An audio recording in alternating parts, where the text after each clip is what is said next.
Hello बच्चों, welcome to yogic classes. और आज की क्लास में हम लोग पढ़ने वाले हैं elasticity of demand. Elasticity of demand को करने से पहले आपको थ्योरी ऑफ डिमांड के बारे में पता होना चाहिए। अगर आपको नहीं पता तो आप पुरानी वीडियोस जाके देख सकते हो। थ्योरी ऑफ डिमांड की मैंने सारी वीडियोस बना रखी है, उसको देखने के बाद अब इस टॉपिक को आप पढ़ सकते हैं। तो देखिए, इलास्टिसिटी ऑफ डिमांड एक नया टॉपिक है, अभी तक आपने नहीं पढ़ा इसके बारे में। यहाँ पे मैं आपको एक एग्जाम्पल के तौर पे समझाता हूँ कि इलास्टिसिटी से मतलब क्या है। यहाँ पे डिमांड की इलास्टिसिटी का मीनिंग क्या है। तो देखिए, इससे पहले के जितने भी आपने चैप्टर्स पढ़े हैं उसके अंदर आपने ये जाना है कि भाई प्राइस और डिमांड का रिलेशन क्या है। मतलब आपने ये जाना था, अगर प्राइस इंक्रीज होता है तो डिमांड डिक्रीज होती है, और प्राइस डिक्रीज होता है तो डिमांड इंक्रीज होती है ना। लेकिन आपने ये आपने क्वालिटी वाइज पढ़ा था कि मतलब क्वालिटेटिव तरीके से। क्वालिटेटिव मतलब ये जाना था कि एक चीज के इंक्रीज होने पे दूसरी डिक्रीज, एक के डिक्रीज होने पे दूसरी इंक्रीज, है ना। लेकिन अब यहाँ पे एक मैटर आता है क्वांटिटेटिव। क्वांटिटेटिव मतलब कि कितना प्राइस इंक्रीज करने पे कितने डिमांड का फर्क आ रहा है। सिमिलरली कितना प्राइस डिक्रीज करने पे कितना इंक्रीज हो रहा है डिमांड। तो एक एग्जांपल लेते हैं, एक कमोडिटी है एक्स, दूसरी कमोडिटी है वाई, राइट। अब हम इस पे जाते हैं। तो यहाँ पे देखिए, यहाँ पे ना प्राइस जो है, यहाँ पे मान लीजिए एक प्रोडक्ट है एक्स, उसका प्राइस है 100 पर यूनिट। ठीक। जब तक वो 100 रुपए एक यूनिट के ले रहा था ना, तो मार्केट के अंदर उसकी जो डिमांड थी ना वो 1 लाख थी। ठीक है, चलो 1 लाख नहीं, एक एग्जाम्पल ही ले लेते हैं कि मान लो 500 यूनिट्स की डिमांड थी, सिंपल सा। और दूसरा प्रोडक्ट है वाई, ये भी 100 रुपीज पर यूनिट था, और इसकी भी 100 रुपए जब थी ना, तो 500 रुपए की, क्या कहते हैं, 500 रुपए कह रहा हूँ, सॉरी, 500 क्वांटिटी की डिमांड थी। इसकी डिमांड इतनी, इसकी भी डिमांड इतनी। ठीक है, लेकिन अब क्या होता है, किसी रीजन से इसका जो प्राइस है वो 98 हो जाता है पर यूनिट, और इसका जो प्राइस है वो भी कितना हो जाता है, 98 पर यूनिट। ठीक है। अब ये प्राइस होने की वजह से क्या होता है, देखो। तो देखिए, ये है 98 प्राइस। अब ये मान लीजिए, अब इसकी क्वांटिटी ना देखो डिमांड में इंक्रीज आएगा according to law of demand, क्योंकि प्राइस कम हुआ है तो क्वांटिटी में इंक्रीज आएगा। मान लीजिए 2 रुपए कम करती ना, इसकी जो क्वांटिटी इंक्रीज हो गई ना वो हो गई 700, 200 और बढ़ गई, +200 हो गया डिमांड। अब यहाँ पे लेकिन इतना फर्क नहीं आया, यहाँ पे आया सिर्फ 50 का फर्क, यहाँ पे +50 हो गया। तो आप देख रहे हो, लॉ ऑफ डिमांड दोनों में फॉलो तो हो रहा है, बट एक में 2 रुपए कम करते ही 200 का फर्क है क्वांटिटी डिमांडेड में, और यहाँ पे 2 रुपए कम करते ही सिर्फ 50 का फर्क है। तो ये तो डिफरेंस क्वांटिटी का हो गया ना, कि यार हमने 2 रुपए यहाँ पे कम करे, 2 रुपए यहाँ पे भी कम करे, बट दैट डजेंट मीन कि दोनों की क्वांटिटी डिमांड में बराबर का डिफरेंस आएगा। ठीक है। तो इसी चीज को हम क्या कहते हैं, इलास्टिसिटी से समझते हैं, कंपेयर करते हैं। देखो कैसे, हम यहाँ पे बोलेंगे कि ये जो प्रोडक्ट एक्स है ना, ये मोर इलास्टिक है। मोर इलास्टिक का मतलब क्या हो गया, ये ज्यादा चेंज हो रहा है पर यूनिट प्राइस चेंज करने पे। इसकी क्वांटिटी डिमांड ज्यादा चेंज हो रही है पर यूनिट प्राइस को चेंज करने पे। ठीक है। और यहाँ पे क्या कहते हैं, सेम चीज यहाँ पे देखो, यहाँ पे ये जो है, यहाँ पे थोड़ा कम हो रहा है, यहाँ पे जो चेंज इन प्राइस हो रहा है ना, चेंज इन प्राइस और चेंज इन क्वांटिटी डिमांडेड, ये देख रहे हो, इसके कंपैरिजन में ये लेस इलास्टिक है। लेस इलास्टिक मतलब यहाँ पे थोड़ा कम चेंज हो रहा है एज कम्पेयर टू दिस, यहाँ की क्वांटिटी डिमांडेड में थोड़ा कम चेंज हो रहा है एज कम्पेयर टू दिस, तो ये मोर इलास्टिक मानी जाएगी, ये लेस। इन शॉर्ट, जिस पे ज्यादा फर्क पड़ता है प्राइस चेंज होने का वो ज्यादा इलास्टिक होती है, जिस पे कम पड़ता है वो कम इलास्टिक होती है, राइट। तो अब हम इस सबको पूरा टेक्निकली पढ़ेंगे विद डेफिनेशंस। तो बच्चों देखिए, ये है इसकी डेफिनेशन। तो डेफिनेशन में देखिए इंपॉर्टेंट पार्ट क्या है, it refers to the percentage change in demand. जैसा कि मैंने आपको एग्जांपल में बताया था कि ये डिपेंड करता है कि डिमांड में कितना चेंज आया है ना। तो यहाँ पे हम लिखते हैं it refers to the percentage change in demand for a commodity with respect to the percentage change in any of the factors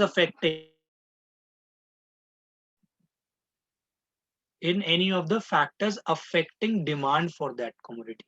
इससे पहले जो मैंने आपको बच्चों एग्जाम्पल बताया था ना, वो एग्जाम्पल के अंदर मैंने प्राइस को कंसीडर किया था वो फैक्टर, बट डिमांड के अंदर जो चेंज है बेटा वो किसी भी फैक्टर की वजह से आ सकता है। प्राइस की वजह से भी आ सकता है। वो सब्स्टिट्यूट गुड या जो रिलेटेड गुड्स है ना, उनके क्या कहते हैं प्राइस में चेंज होने की वजह से भी आ सकता है, जो उससे रिलेटेड गुड्स है, ठीक है। और क्या कहते हैं, या तो फिर इनकम ऑफ द कंज्यूमर, उसकी वजह से भी आ सकता है फर्क, ठीक है। तो इन सब को क्या कहते हैं, इन सब के बारे में हम अलग अलग पढ़ने वाले हैं। तो अगर मान लीजिए आपका जो परसेंटेज चेंज इन जो फैक्टर है वो अगर होता है प्राइस, अगर आप ये चेक करना चाहते हो कि प्राइस की वजह से कितना डिमांड में फर्क आ रहा है, तो आप उस इलास्टिसिटी को पता है क्या बोलोगे? आप उसका नाम रखोगे प्राइस इलास्टिसिटी, ठीक है। अगर मान लीजिए आप रिलेटेड गुड्स के हिसाब से देख रहे हो कि किसी का सब्स्टिट्यूट गुड का प्राइस बदला, तो डिमांड में कितना फर्क है, ज्यादा फर्क है या कम फर्क है, ज्यादा इलास्टिक है या कम इलास्टिक है, तो उसको हम कौन सी इलास्टिसिटी बोलते हैं? उसको यहाँ पे हम बोलते हैं क्रॉस इलास्टिसिटी ऑफ डिमांड, ठीक है। ये क्या था, प्राइस इलास्टिसिटी ऑफ डिमांड हो जाता। अगर वो फैक्टर जिसकी वजह से डिमांड में चेंज है वो अगर इनकम ऑफ द कंज्यूमर होता, तो हम बोलते हैं इनकम इलास्टिसिटी ऑफ डिमांड। तो हम क्या कहते हैं, ये मेन 3 टाइप की इलास्टिसिटी पढ़ने वाले हैं इस चैप्टर के अंदर। फिर से जान लीजिए, इलास्टिसिटी क्या होती है? Percentage change in demand for any product x upon percentage change in any of the factors affecting the demand of that commodity. और इन फैक्टर्स में से कौन कौन से फैक्टर्स हो सकते हैं, अभी के लिए ये जानो। प्राइस, रिलेटेड गुड्स का अगर आपको याद होगा, लास्ट वीडियो या हाँ लास्ट वीडियो के अंदर आपको बताया था, क्रॉस डिमांड के बारे में बताया था। तो उसमें क्या था कि रिलेटेड गुड्स से डिपेंड करती है। रिलेटेड गुड मतलब अगर मान लो टी और कॉफी वाला केस हो गया, अगर टी के प्राइस में चेंज आएगा तो कॉफी की डिमांड में भी असर पड़ेगा, तो उसको हम क्रॉस डिमांड बोलते हैं, ठीक है। तो ऐसे ही क्रॉस इलास्टिसिटी क्या होती है कि अगर टी के प्राइस में चेंज आ रहा है तो कॉफी की डिमांड में कितना फर्क आ रहा है, कितने परसेंट का मतलब है, सॉरी परसेंट कह रहा हूँ, कितना चेंज आ रहा है इलास्टिसिटी। तो उसको ऐसी इलास्टिसिटी को हम क्या बोलते हैं? क्रॉस इलास्टिसिटी, जिसके अंदर परसेंटेज चेंज इन क्या प्राइस ऑफ रिलेटेड गुड होता है नीचे, ठीक है। और प्राइस इलास्टिसिटी में percentage change in price of that good, जिस गुड के बारे में निकाल रहे हो, ठीक है। इनकम इलास्टिसिटी में तो इनकम ऑफ कंज्यूमर आ जाएगा। तो हम पढ़ने वाले हैं तीनों टॉपिक्स को। तो स्टार्ट करेंगे हम लोग प्राइस। पहले तो मैं ये सारी डेफिनेशन चलो आपको एक एक करके लिखाऊंगा। तो हम स्टार्ट करेंगे प्राइस इलास्टिसिटी ऑफ डिमांड के साथ। तो बच्चों स्टार्ट करते हैं पहली elasticity, that is price elasticity of demand. पता है आपको क्या करना है? सिर्फ और सिर्फ वही सेम डेफिनेशन लिख देनी है। बस यहाँ पे एक चीज का ध्यान रखना, चेंज इन प्राइस को कंसिडर किया जाएगा फैक्टर, ठीक है। तो आप इसको ऐसे लिख सकते हो, it means the degree of responsiveness of demand for a commodity with reference to the change in the price of such commodity, ठीक है। इसका मतलब वही डिग्री ऑफ रिस्पॉन्सिवनेस मांग रहा है, मतलब सेम ही चीज है कि आपकी डिमांड पे कितना फर्क पड़ता है, क्या कहते हैं, प्राइस का चेंज होने पे। अगर ज्यादा बढ़ता है तो ज्यादा इलास्टिक है, कम पड़ता है तो कम इलास्टिक है, ठीक है। तो ये एक्चुअल में क्या करता है, ये क्वांटिटेटिव रिलेशनशिप इस्टेब्लिश करता है, ठीक है। यहाँ पे आप लिख सकते हो, it establish quantitative relationship between demand and its price, ठीक है। डिमांड और उसके demand of commodity with its price या एंड इट्स प्राइस की बात, ठीक है। तो ये क्या कहते हैं, आपका रिलेशनशिप एस्टैब्लिश करता है क्या? Price elasticity. तो आइए हम देखेंगे प्राइस इलास्टिसिटी का फॉर्मूला क्या बनता है। तो बच्चों अब हम लोग इसका ना फॉर्मूला पढ़ने वाले हैं, ठीक है। और फॉर्मूला क्या होगा देख लीजिए। पहले तो आप ये समझिए कि ये जो फॉर्मूला है, देखो प्राइस इलास्टिसिटी के बारे में बात कर रहा हूँ मैं, ध्यान रखना, ठीक है। इसके बारे में, प्राइस इलास्टिसिटी के बारे में। तो प्राइस इलास्टिसिटी ऑफ डिमांड को मैं ईडी से रिप्रेजेंट कर रहा हूँ और इसका फॉर्मूला बेटा ऐसा है, percentage change in quantity demanded upon percentage change in price. ठीक है, तो देख लीजिए परसेंटेज चेंज का मतलब क्या होता है यहाँ पे। देखो किसी भी चीज की परसेंटेज चेंज निकालनी है ना, मान लीजिए कि आज एक प्रोडक्ट है वो है 100 क्वांटिटी, नेक्स्ट क्या कहते हैं उसकी जो क्वांटिटी में चेंज आया मान लीजिए 120 का, तो क्या अगर मैं आपको बोलता हूँ चेंज इन क्वांटिटी कैसे होगी, ये मान लो आप Q है या Q1 कुछ भी मान लो, ये Q1 हो गया और ये आपका हो गया Q2, तो आप क्या बोलोगे चेंज कितना है अभी 20 का चेंज आया। कैसे बताते हैं, डेल्टा Q से रिप्रेजेंट किया जाता है चेंज, और वो क्या होता है Q2 माइनस Q1, राइट। तो delta Q is equals to Q2 minus Q1 कर दो, तो ये तो चेंज आ गया, लेकिन जब भी आता है ना परसेंटेज चेंज, तो आप क्या करते हो उस डेल्टा Q में अपॉन Q डाल दोगे। अच्छा, अपॉन Q का मतलब देखो एक चीज बताता हूँ, यहाँ पे मान लीजिए ये आपका Q1 है और ये आपका Q है, इसको आप फिर से लिख लीजिए ताकि फॉर्मूले में प्रॉब्लम ना हो आपको। स्टार्टिंग में क्वांटिटी Q थी, फिर बाद में Q1 हो गई, तो डिफरेंस कितने का है Q1 माइनस Q का, राइट। अब क्या करना है आपको, क्या करना है change in quantity upon initial quantity, ध्यान रखना ये क्या थी भाई, इनिशियल प्राइस चेंज होने से पहले की क्वांटिटी थी, इनटू 100। ठीक है, ऐसे ये निकला बेटा आपका, पता है क्या, price percentage change in quantity demanded को इससे रिप्रेजेंट किया जाता है।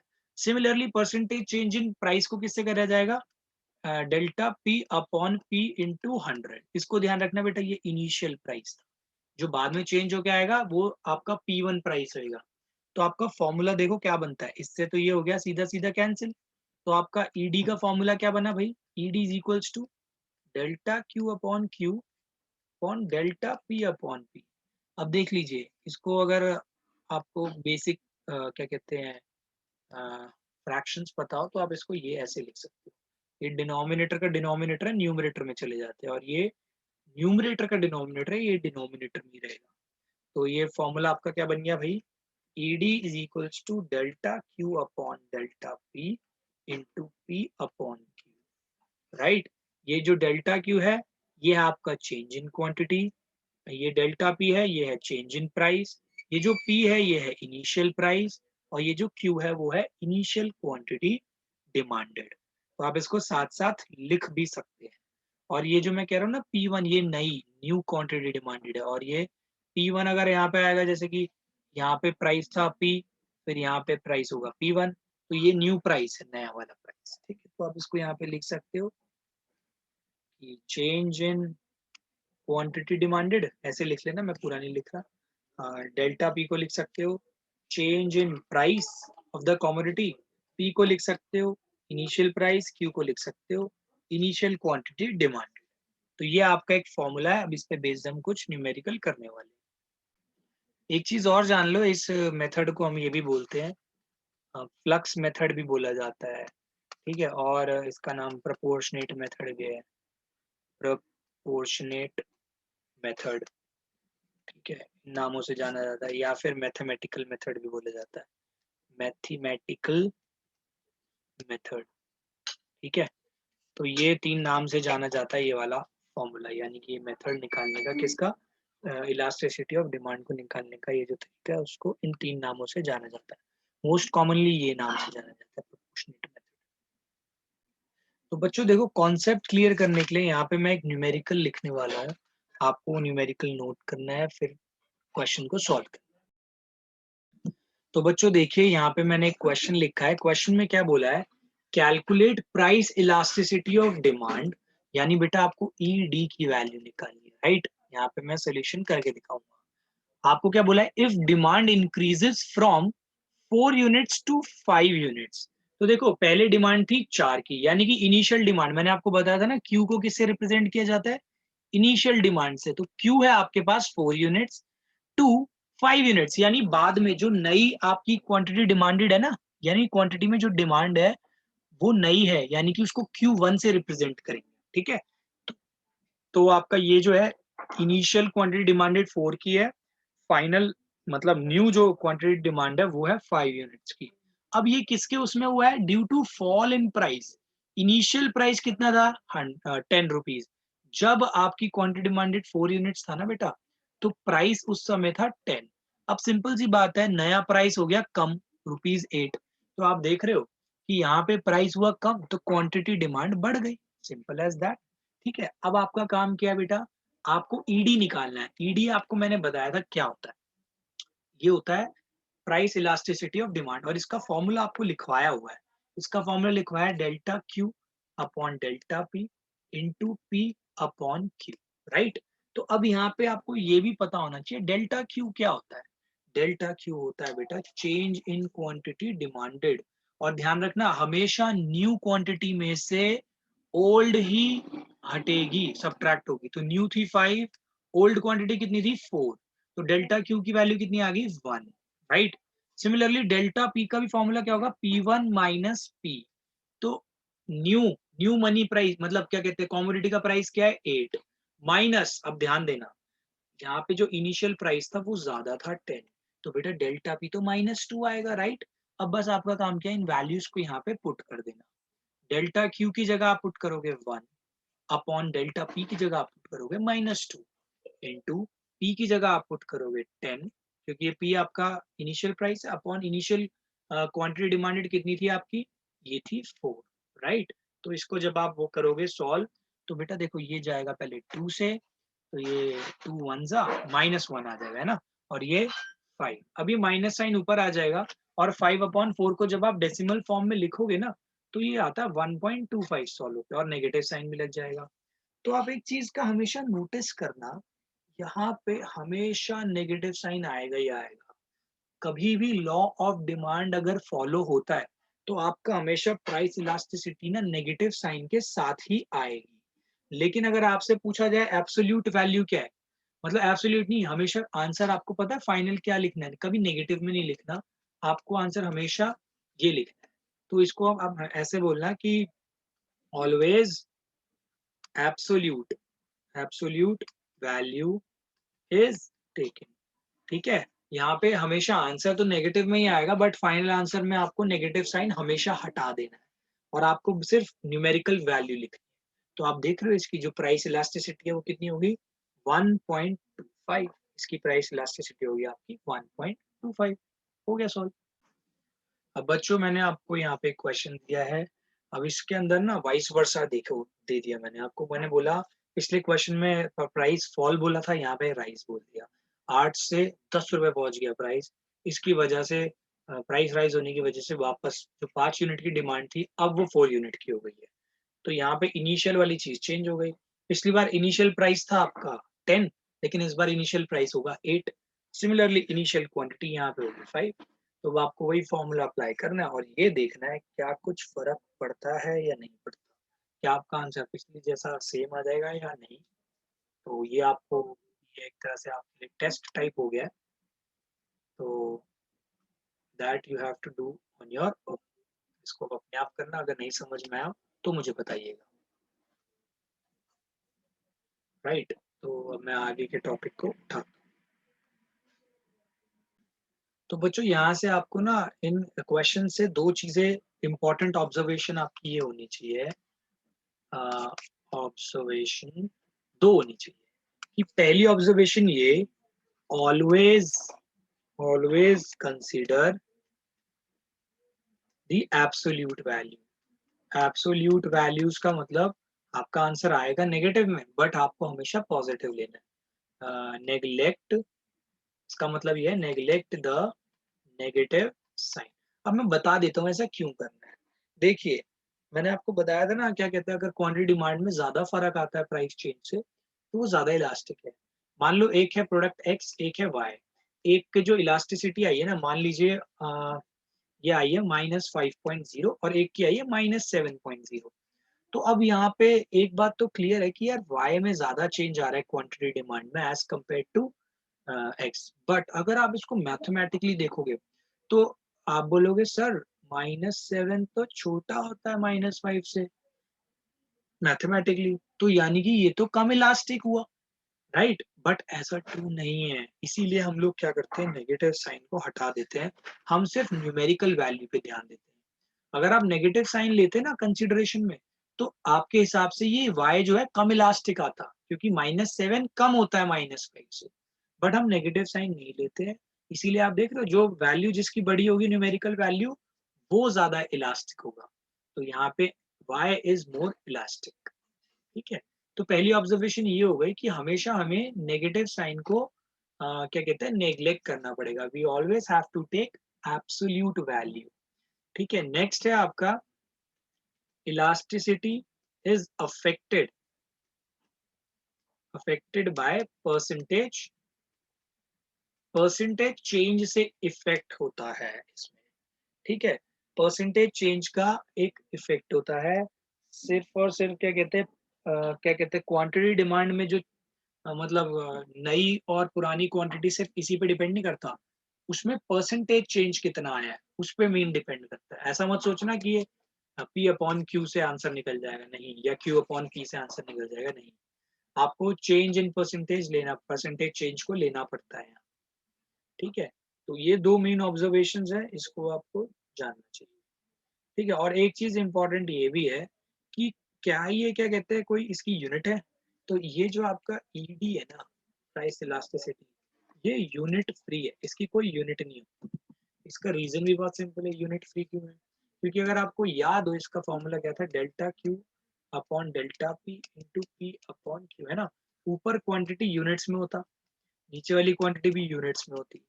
ये प्राइस रुपीज में होता है, ये भी प्राइस किस में होता है, रुपीज में। रुपीज से रुपीज कैंसिल, यूनिट से यूनिट्स कैंसिल, तो ये यूनिट फ्री आ गया। यूनिट फ्री मतलब कोई इसकी यूनिट नहीं है, यूनिटलेस टर्म है, राइट।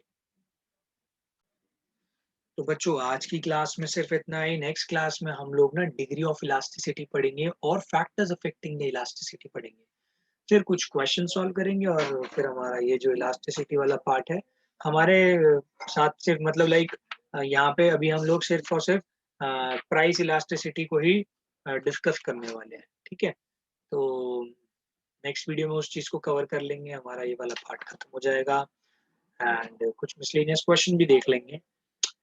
तो अगर आपको ये वीडियो समझ में आया, बेसिक्स क्लियर हुए हो, please share this video with your friends and hit the bell icon, also hit the like button. अगर आप चैनल पे नए हो तो हमारे चैनल को सब्सक्राइब करना ना भूले। You can also follow us on Facebook and Instagram. मिलते हैं नेक्स्ट वीडियो में, तब तक के लिए thanks for watching your mid classes.